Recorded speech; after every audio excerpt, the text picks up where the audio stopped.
Hey, comic book fans, welcome back to Comic Book Corner 2.0. And fans are with me, Mike Spider Slayer, getting ready to do Countdown episode number 48. That's right, everybody. So this week we got 13 comics all together.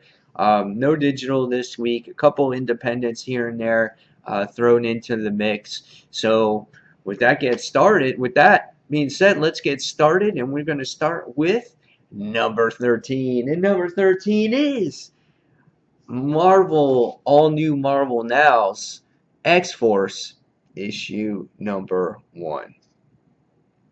What can I say? This book sucked. I hated it. I just did not like anything about this book whatsoever.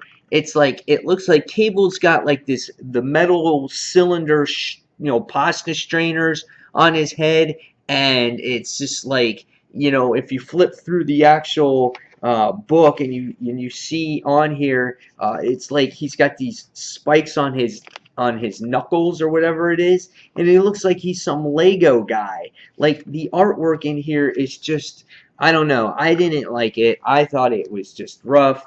I thought the narration in here by Marrow was ridiculous. I just didn't find it interesting in any way, shape, or form. I found myself just grudging through it. It was just a mess for me. I just don't remember Marrow looking like she looks, and I didn't like the book whatsoever. It was just that bad for me. And there's only one other book I've ever done in my life, when it comes to this, but it sucks.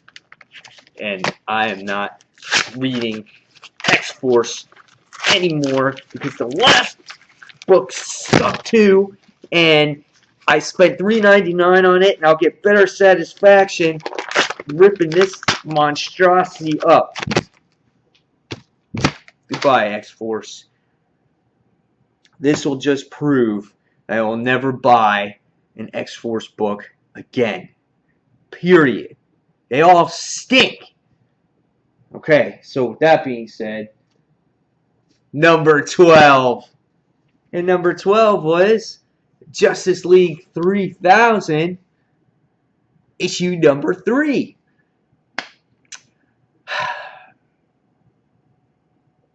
This book is getting old. In the last issue we had this character. Her name was Locust, and she wound up being a very strong character. Winds up taking out the Flash of this new version of the Justice League. And she just totally destroys him. So our Wonder Twins are trying to, gather themselves to maybe possibly build another Flash. We have our other heroes here who are constantly bantering at each other, which at this point, by the third issue, it is getting old. I'm getting tired of seeing the same thing over and over again. But they get lost into this weird city that's polluted and nasty and disgusting. And again, this was another issue where it was tons of dialogue by Keith Giffen, where I thought that it was just pointless to read. The only thing that had to do with the last issue of the story was maybe one page of Locust, who was actually sitting there going, "Oh, you're gonna love me, Green Lantern. Oh, you're gonna love me." And it was just boring and dull and forgettable. And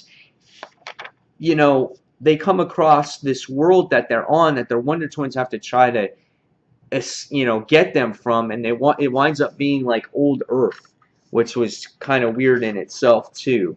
Again, this is another book that I just found was uneventful, forgettable, and this winds up going to be the last issue that I pick up of this, because if there's so many books starting to come out now that I can't keep the garbage anymore. It started off, the first issue was okay, it was funny, and I made it a point saying, when the humor starts getting old, I don't know where this story is going to go, because there's not going to be story here to really interest me. The humor is what kept the book alive for me. And now the humor is starting to get old. It's the same jokes, it's the same thing over and over again. And I just have no interest in it. So, I mean, this was another, garbage issue. So, um, $3.99 and it's just or $2.99. Yeah, $2.99 and it was a waste for me. So, definitely I'm dropping this going forward. So, you know what? Let's rip this one up too. I guess I'm just in that mood this week, guys, because this was pretty bad too. More garbage. Next, Batgirl, issue number 28. Introducing Silver. That's right. Now, Batgirl is usually a great book. Never have anything, negative really to say about this particular issue. This time we're introducing this main bad guy that's called Silver, where there is this Talon that comes to Barbara's aid in this particular issue. And the Talon wants to rescue this particular girl that is actually missing. And we can see her here. And there was some good dialogue in this issue. Here's the girl that's missing in the book. And there was some good dialogue in this issue when it comes to Barbara and it comes to the Talon. And, I thought that was kind of memorable because the writing in the book is solid. However, when it came to the character in the actual book, I just thought the villain in the book, I thought it was a generic villain. Vampires, very cliche. You get Barbara, doing business with Midnight, trying to get all the people that are involved to save this little girl. And, and you also get to see Barbara trying to make this Talon into I guess you want to say, a normal human being. What can I say? In that aspect, it was good. But the villain, again, once I said, was very forgettable, and I could care less. By the time you get to the end of this issue, you get to see where that little girl is and how she's tied into this villain. So this issue was pretty good, but it wasn't the best. I'm going to give it a 3 out of 5. Now, this is obviously the first book that's got a grade here because the other two were just not appropriate in my style. Again, like I said, I'm kind of angry about a couple of the books this week, and I'm done trying to buy the garbage. So here we go. So now we're going to go on to, I think we had 13, so we got 13, 12, 11, and I think we're going on to number 10. And now you want to talk about a good book right here. Number 10, My Little Pony. I mean, it was better, in my opinion, than those two other books, and I liked it better than Batgirl. When is My Little Pony ever going to be better than Batgirl? Well, this week it was, because you know what? It's fun. It's cutesy. It has great characters in there, and if you're a kid or a little girl, I think you're going to really like this issue or this series in general, and it's very relatable to the cartoon series. You've got great characters in here. Was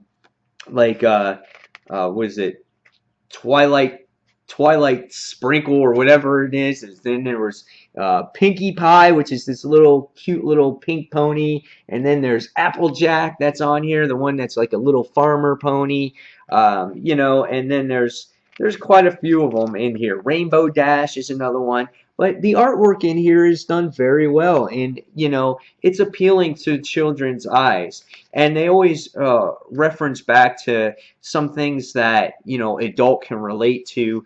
There were some Star Trek episodes in this, or relating to Star Trek in here, and I thought the story was actually kind of fun. It was about this bookworm that was eating all the books, so it was taking away all the fantasies and making it into these blank pages, and our ponies were kind of stuck in this realm.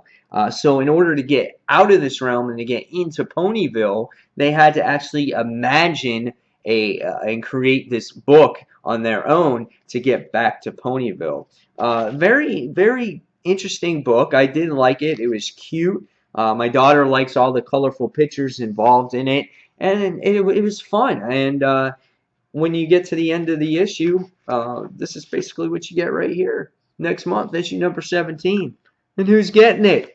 This guy right here. So if you guys want to see a review of that each month, you can go on to Comic Frontline. I'll be doing it on the Kitty Corner segment over there, and I'll be reviewing My Little Pony. That's right. So this cracked the top 10 of the week, and this is definitely not worth a rip up.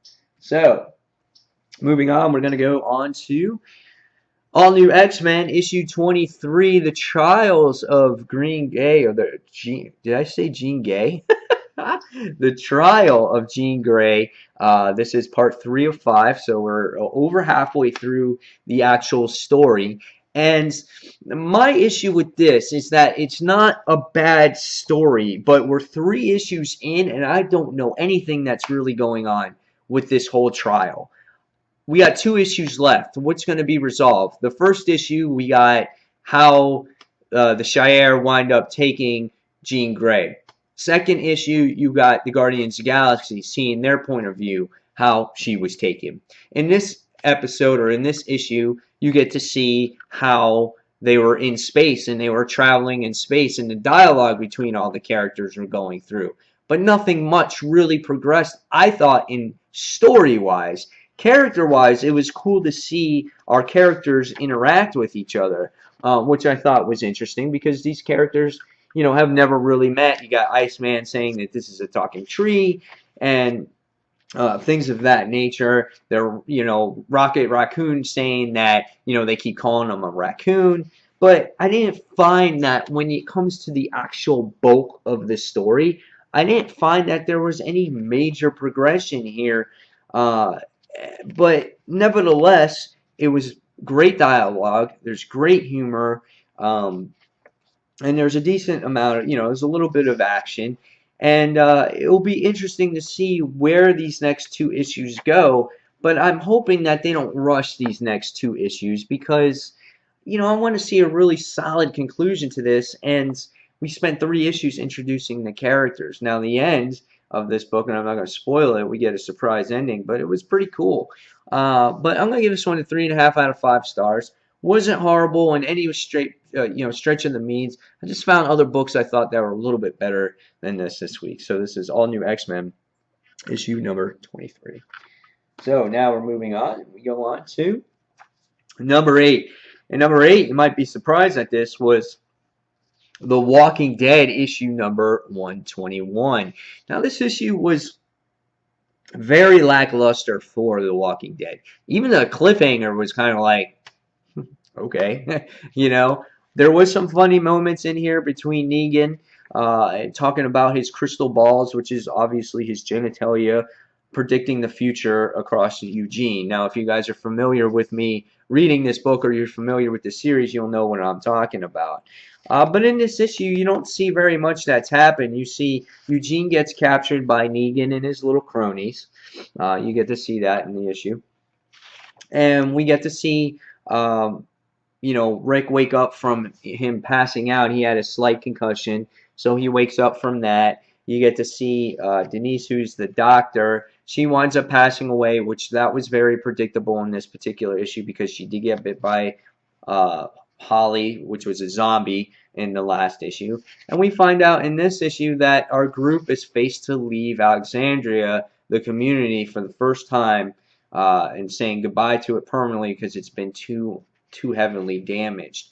Not much progression in the story, very little action in the story. Again, even at the end, when we see Negan trying to get information from Eugene and him trying to cooperate, we get this little prediction of crystal balls. But even a cliffhanger was nothing spectacular. So I thought this was, you know, a good issue, but nothing spectacular like we've been used to seeing. So I'm giving this one a 3.5 out of 5 stars.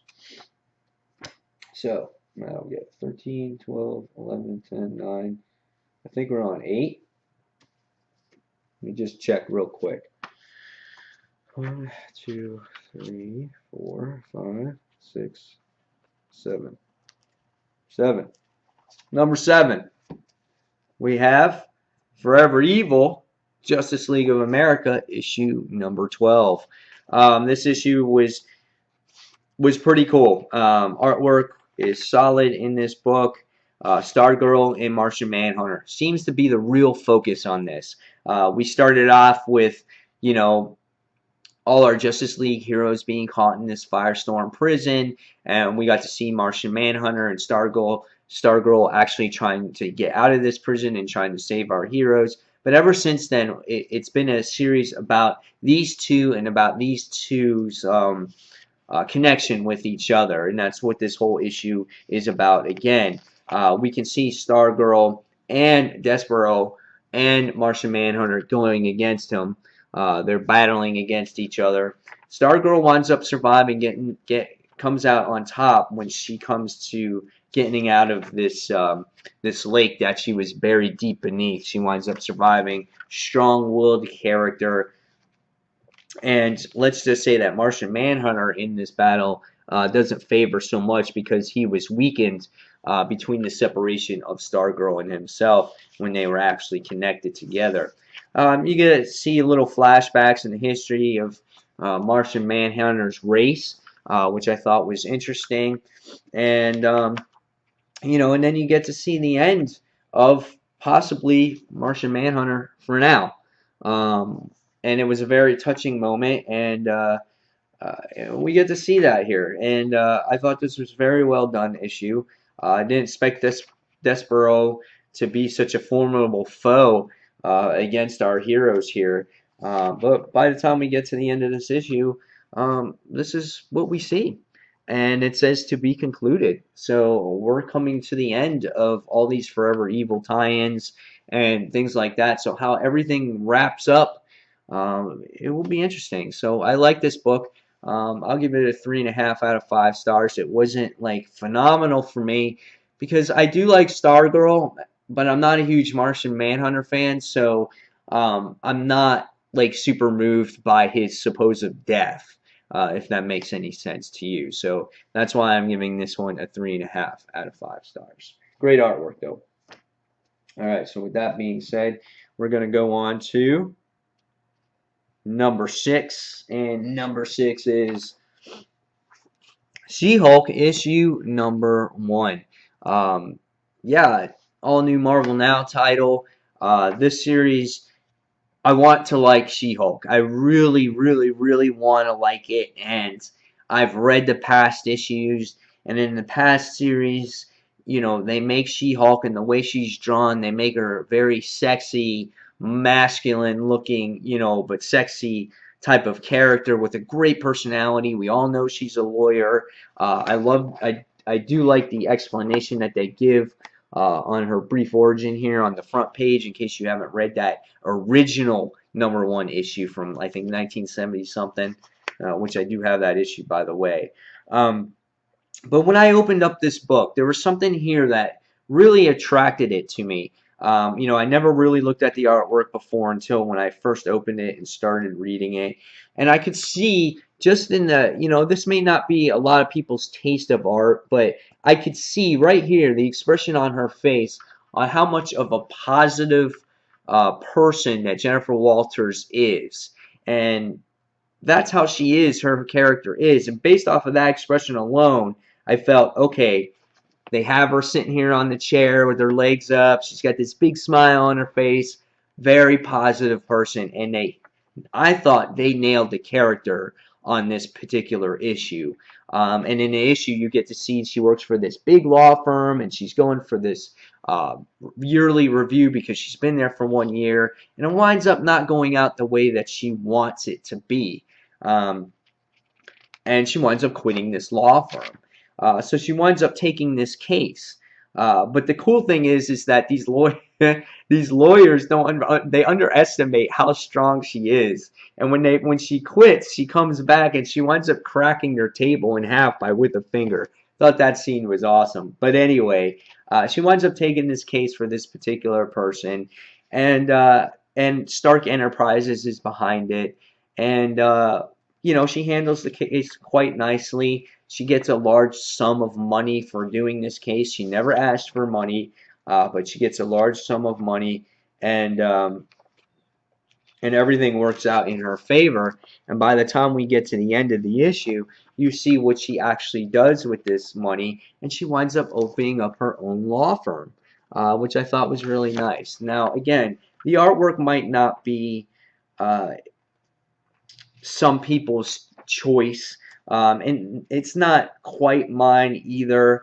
Um, especially when she hulks out or whatnot. But I got over it. I do like the bright colors of it, and I like the story. I like the character. The story that had to do with Stark and the whole law firm thing was a little bit drawn out, a little bit wordy, but I can see this series actually taking shape and form as time goes on. There's something there that really drove me to say, I gotta get the next issue. So, and I think it really had to do with the writing here by Charles Soule. I think he's a great writer. I think he does a great job in Superman, Wonder Woman. I think he does a good job on Swamp Thing, even though that book is going in kind of a weird direction right now.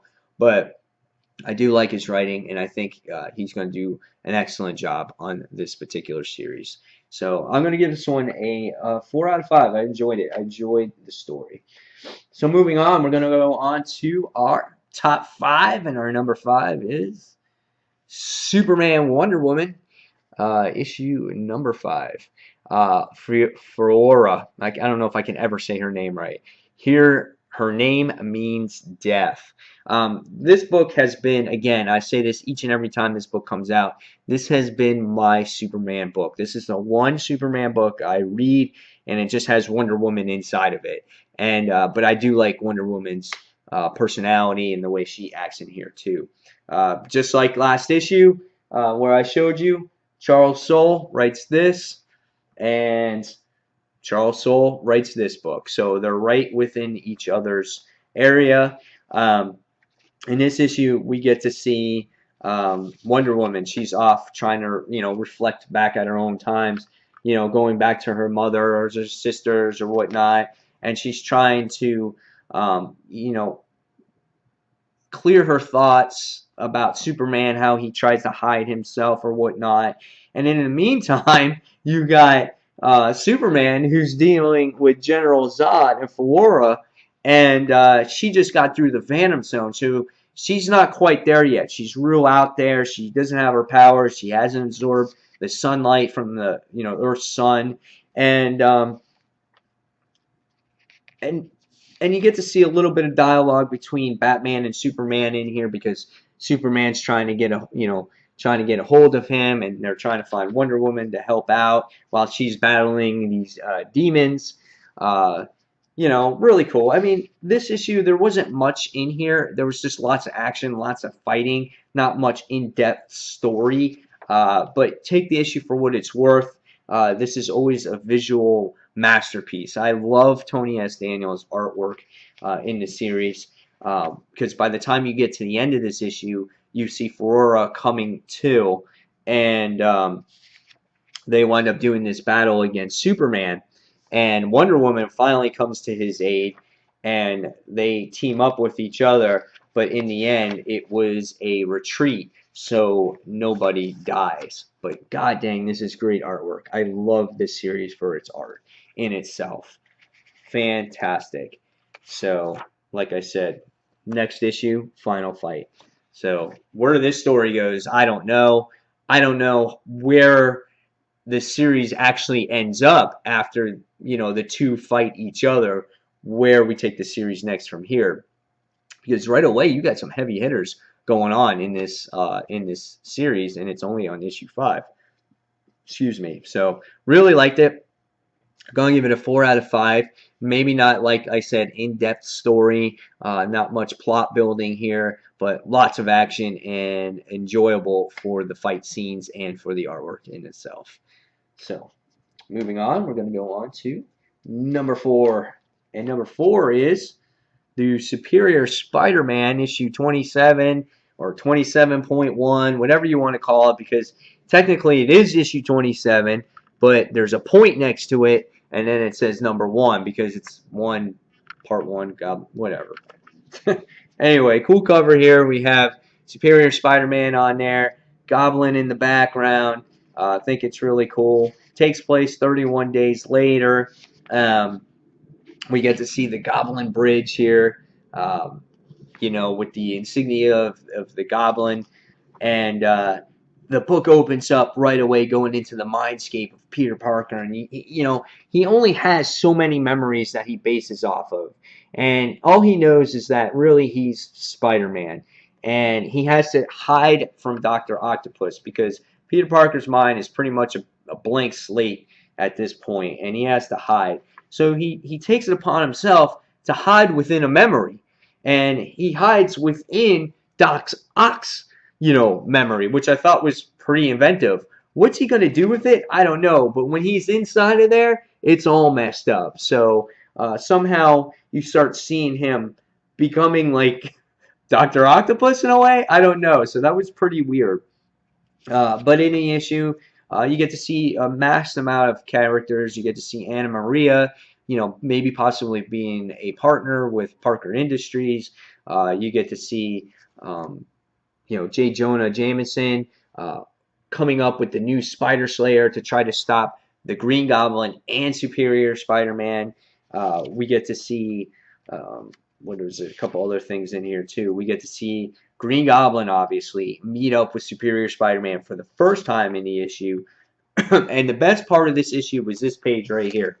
This page here, where you saw panel after panel after panel, them, trying to form this partnership or this agreement to work with each other. And Green Goblin knows who Superior Spider-Man is. That was the best in this issue, I thought. It was very enjoyable. Superior Spider-Man turns down his offer, and they start doing this battle. And what do you find out is that he plays this slide trick on Green Goblin, and he's in this VR, the virtual reality chamber from What's Her Face. I thought that was great. Great ending to the issue. And then right away, Green Goblin's forces wind up going to Spider Island to attack it. So great introduction to the issue. Really enjoyed it. Giving this one a 4 out of 5 as well. And then hopefully now we'll just get to see more and more of Peter Parker and things building and coming to a conclusion. So that was number 4. Next, we go on to our top 3. And number 3 was Kick-Ass 3, issue number 6. I like this issue. I thought it was really good. I took away all the other things aside because when you get Kick-Ass, you're going to get delays. And, I can incorporate that into the review, but when you buy Kick-Ass, you should know that by now. Or when you buy Mark Millar products or comics, you're going to get delays. So you should know that going into it. Otherwise, if it's going to piss you off and get you that angry, then I think you should just buy the trades and wait for it and read it as a whole, and you can enjoy it that much more. So I took this issue for what it was worth. And the best thing about this was a story about Hit Girl. And I think, was it needed? Not necessarily when you're trying to tell this real story of what's going on. This felt like somewhat of a filler issue, but I feel now that the next 2 issues, I think 7 and 8, are going to be really action-packed, and they're going to wrap everything up, when this series ends probably a year from now. But anyway, issue 6 had to deal with Hit Girl and, going in with her first mission with Big Daddy and, doing all those things with him, which I thought was fun. Fun to see. And it was good to see Mindy back in the series because she really hasn't been in the series. And what I really miss is the team up between Kick-Ass and Mindy. But you feel it now. It's going to come too. But again, you get to see great dialogue between her and her father, and that father-daughter relationship, which is good. And then also you get the Shrink trying to talk to Mindy as well, and her mom is waiting outside the door also. And the other cool thing in here was that you get to see Mindy and her daughter talk, and her mother sits there and says, God, I love what you're doing. I love what you represent. And it was like a total backfire on the doctor's part. I thought the artwork was much improved by John Romita Jr. I feel that he took his time. The women, Mindy's mom actually looks very pretty and elegant in this issue, and you don't see that too often. Their characters just look real bendy or square at times, and it seemed like he really kind of took his time this time around. And by the time you get to the end of this issue, Kick-Ass winds up saying, "You know what, Dave, come on, man, we gotta get back into the game." You see him get his, kick-ass gear. He's looking in the drawer, and he's walking down the street, and boom, the next thing you see, he's got his club with him, and it was cool. I liked it. I like it for what it's worth, and then it left you with a big cliffhanger where they drugged Mindy, and she's paralyzed, and she can't move, and you got Red Mist here, the gun to the back of her head. So I thought it was a fun issue. I enjoyed it. I give it a 4.5 out of 5 stars. It was really good, and yeah, can't wait for the issue number 7, whenever that comes out. So next, we're gonna go on to number 2, and number 2 was Manifest Destiny, issue number 4. This book continues to impress me, and I think it's just because of the originality of it. You're not dealing with superheroes, you're not dealing with capes, you're not dealing with, the same old stuff that gets rehashed all the time. It's a very original series. It's kind of crossed between The Walking Dead, but it's mixed back into the 1800s. But it has a little bit to do with the Swamp Thing, and it's just weird, but it's so much fun. And Lewis and Clark, they're involved in this whole thing, and they're stuck in this little town that they call. I'm trying to remember what the name of the town was. Let's see if I can find it. Well, whatever it is, they're stuck on this actual town, and they were dealing with these minotaur-like creatures on the outside, but inside they were dealing with the remainders of these folks that were infected with this plant virus, where on the inside they're like plant-like creatures, and you can't stop them. You cut their limbs off, they start running around with their hands and stuff, and it's insane things.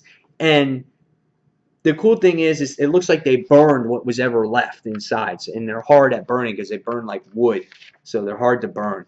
But they come out with this they try to come up with this escape plan in the issue to get around the Minotaurs, to get back to their ship so they can just get out of this place. And right when they're about to run out, because they gathered one team that's really quick to make up a distraction, one other team to go right to the boat. Right when they're about to leave, they find out that there was a man who wound up killing the Minotaur creature and bringing back this Indian girl that they were looking for. And also in this issue, you get to see this guy right here who got thrown up on by one of the plant zombie creatures, but he was never showing any effects of being infected or whatnot. Now, he was warned by one of the previous villagers that were there that he could be infected, but he actually never did. So in the issue, this man winds up, telling him how he stopped these Minotaur creatures with the Indian girl, and he's delivering a baby and whatnot, and things like that. And by the time we get to the end of this issue, we get to see that guy who, you start seeing that he's coughing, and he says he has to go to the bathroom, that he has to take his piss. And there's someone always watching him in case there's something wrong with him. And so the next thing you find out is that he winds up stabbing one of the guys, and he's like, I gotta get out of here. I can't be watched all the time. So he winds up killing his own guy, and he tries to escape, and you can see that he's sick. And he has the plant creatures going, we are you. You are us now. Come. And he's like, I can't. I got to pass out. So they wind up picking him back up, and they tie him to this pole, and they wind up giving him lashings because he's punished for what he did. But at the very last page, as they're giving him whippings, his cuts start oozing out plant weed-like substances, and his arms fall off, and he's like, I'm not the devil, I'm better. And you see all these, like, look at him. He's like got plant arms and he's got green eyes. So he's infected, and now our crew has to deal with this guy too. Dude, this was awesome. I love this. Am I sick or something? Is there something wrong with me? I don't know, but this was really good. Really fun. I like this. Fun, original, set back in these old ancient, these 17, 1800 times where no one's ever dealt with supernatural stuff like this. So great. I really enjoyed it.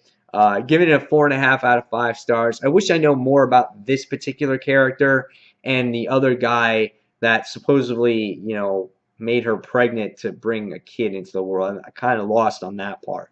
But besides that, fun read. Really great stuff. So, 4.5 out of 5 stars. So, what is my number one issue of the week? And that is Batman issue number 28.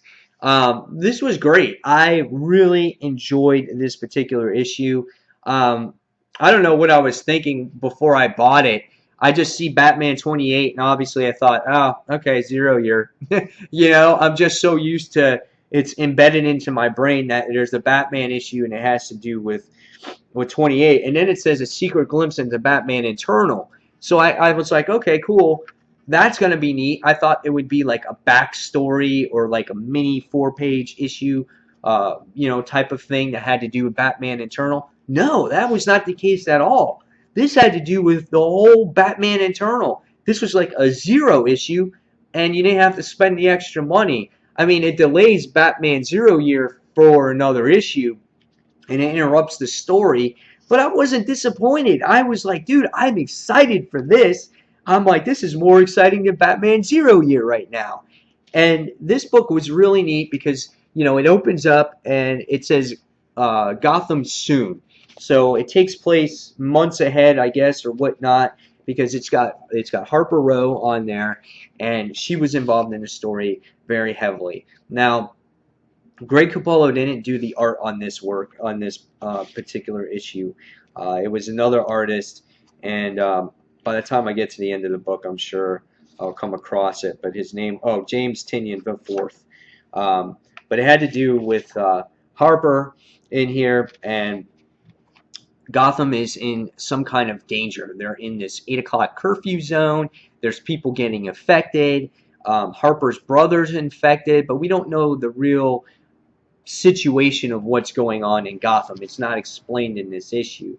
And then you come in and you go into this nightclub, and it was one of the only existing nightclubs that were left in Gotham. And we get to see Harper, who's getting interrogated, and she thinks she has all these codes to get in to talk to the Kingpin, because the Kingpin is the one that will help her brother or whatnot. She comes across this big bully bodyguard or whatnot, and sure enough, lights out, Batman's there. And all of a sudden, you're like, Batman. And I'm like, Batman and Harper. I'm like, why are they together again? So this kind of just like threw me for a complete loop in the issue. I'm sitting there going, what is happening here? And the next thing you see is you see Batman goes, get dressed. And I'm like, oh no. I'm like, is she going to be the new Robin? And spoiler, she kind of is. She teams up with Batman, but not under the alias of Robin, but under the alias of Bluebird. Interesting stuff here. I thought it was badass, though, because there was great dialogue here between her and him, and she's like, the one guy goes, I thought you don't use guns, or you don't promote guns. He goes, I don't.